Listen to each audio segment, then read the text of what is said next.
New York City's central Harlem is a neighborhood with a strong sense of community and a deep cultural legacy. It's also a community where too many young people's lives are defined by a cycle of violence that funnels them into the criminal justice system long before they get to live life beyond the handful of streets that define their world growing up here. Nobody knows the dynamics of these streets better than Dedrick Hammond, who goes by the moniker Beloved.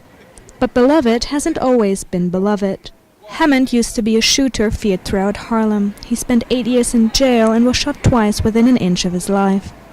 Today, he's an outreach worker with Operation SNUG, a group of 10 former gangsters who used their experiences on the street to prevent outbreaks of violence by interrupting and mediating conflicts.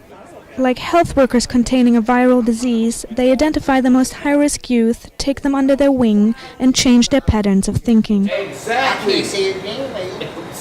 The same attitude you got right now for that moment right there, that few seconds right there. Whatever went through your When a head. stabbing or shooting victim is brought into the hospital, SNUG's hospital responders are first on the scene to break the cycle of violence by talking the victim and friends out of retaliating. There's plenty of time me and Chris walked into the hospital and you gotta go out walking past us, and I could tell Chris, and I go, yo, Chris, I got a vibe from that guy. I think he a family member of that person.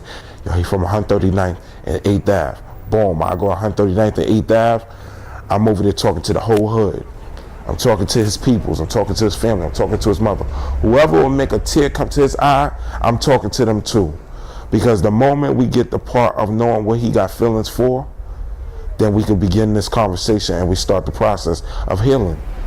Known as a local basketball talent, Saladin Ran used to have trouble walking away from fights, to the point where whole sections of Harlem became dangerous places for him to be. First it was hands, then it started turning into a little bit of weapons.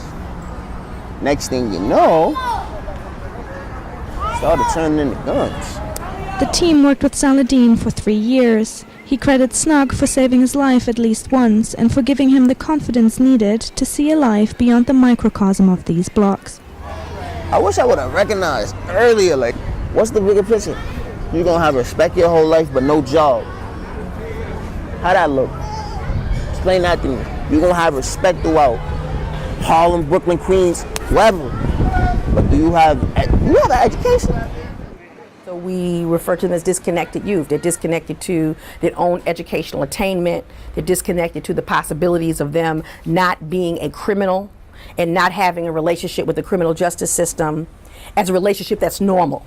So we let them know that that relationship that you have with the criminal justice system is not normal.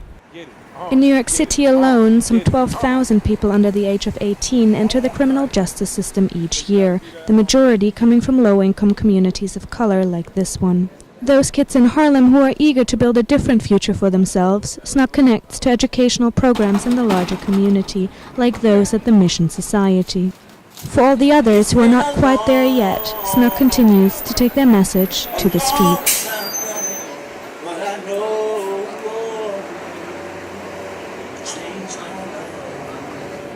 They got life sentences and have not lived. Do you follow me? Life sentences. We are surrendering our kids to the penal system. It's not just about your kid, it's about